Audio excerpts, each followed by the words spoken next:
Hi, my name is Lloyd Chapman, President and founder of the American Small Business League.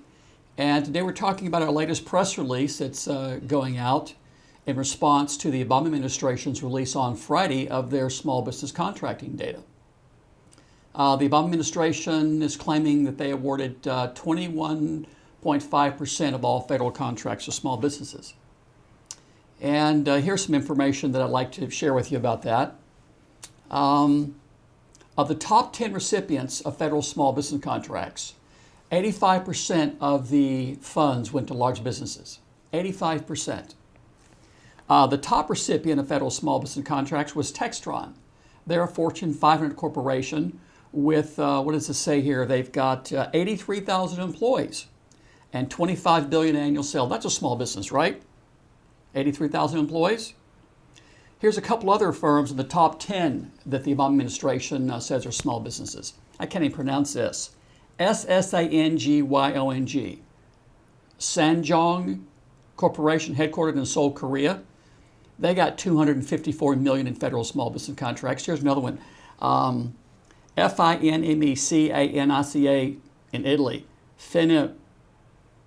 Gosh, how do you pronounce that? Finmecina, whatever, in Italy. 73,000 employees. They got $283 million in federal small business contracts. And here's an interesting thing. The 14th largest recipient of federal small business contracts is listed as miscellaneous foreign contractors with $210 million in federal small business contracts.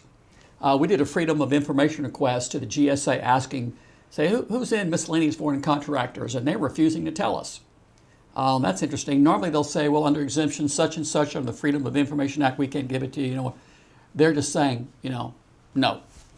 Here's some other small businesses that got contracts that are included in the Obama administration's latest small business contracting data. Ready? Lockheed Martin, Boeing, Raytheon, Northrop Grumman, General Dynamics, AT&T, 3M, Xerox, Dell, Booz Allen Hamilton, Hewlett-Packard, General Electric, Staples, Office Depot, and British Aerospace, Rolls-Royce, and a French defense firm called Thales, Thales. Now remember this, since 2003, there's been over a dozen federal investigations that have found that billions of dollars in contracts that should be going to legitimate American small businesses have been diverted by the SBA, the GSA, the OMB, and the Pentagon to some of the biggest companies in the world. That's gone on now since 2003. In 2005, the SBA Inspector General referred to it as one of the largest challenges facing the Small Business Administration and the entire federal government today. That's from Report 515. That's astonishing. President Obama responded to these concerns of small business during the campaign, and in February of 2008, he released this glowing statement that ended with this statement. It's time to end the diversion of federal small business contracts to corporate giants. Well, so far, President Obama has done absolutely nothing. And the same Fortune 500 corporations in America and the same corporate giants in Europe and in Asia that have been getting these small business contracts for years are continuing to get those contracts. We estimate that since Obama has been elected president, small businesses have lost about $50 billion in federal small business contracts. So my enemies at the SBA and other people in Washington say, oh, Chapman's a conspiracy and he's a lunatic. Well, I tell you what, prove me wrong. Prove me wrong. Shut me up. Show me that I'm wrong. Go look at the Federal Procurement Data System and try to explain why Textron, a Fortune 500 corporation with 83,000 employees and $25 billion in sales, is getting small business contracts. Explain why companies in England and France and Korea and Italy are getting small business contracts. This is just off the Federal Procurement Data System, by the way. It's available, I think, to anybody.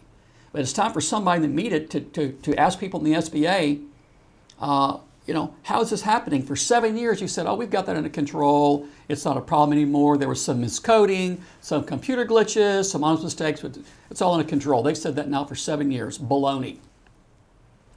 Miscoding. They're trying to say now, I guess this will be the 9th consecutive year they try to say, oh, miscoding, dead entry errors, there's going to be some mistakes. No.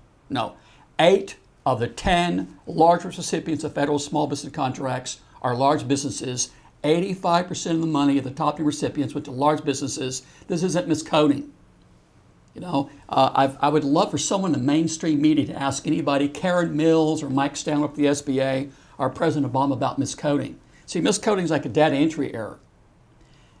Isn't it interesting that for 7 years, every day, when someone supposedly makes hits the wrong key, that 100% of the time, every day for 9 years, it's always increased the government small business contracting statistics, diverted small business contractors should be going to legitimate small businesses to Fortune 500 corporations. Isn't that amazing? Never the other way around. So this is just unbelievable. I've been doing this now for 7 years. I cannot believe that it's 2009. I started doing this in 2002. I cannot believe that it's 2009. We've got a president that promised change we can believe in Washington, and an end to business as usual in Washington, and we've got more small business contracts than ever being diverted to Fortune 500 corporations and corporate giants around the world. It's unbelievable. By the way, this affects everybody in America. I don't care what you do. If you're a fireman or a teacher or a painter or a retired architect, this is $100 billion a year that's being pulled from the middle class economy. $100 billion a year. And again, anybody that wants to, challenge me, prove me wrong. Prove that British Aerospace isn't getting federal small business contracts, and you can't. It's right there in the fair procurement data system. So this is really hurting our economy. I think it's actually a contributing factor to the economic meltdown. President Bush was going to stimulate the economy with about $116 billion in checks. Barack Obama is going to stimulate the economy with about $100 billion in infrastructure spending. Well, if spending $100 billion is going to stimulate the economy, if you pull $100 billion a year, every year for 9 years, out of the middle class economy, that's going to have a negative impact. Ask any economist. So this needs to stop. So my name is Lloyd Chapman, President and founder of the American Small Business League, and thank you very much.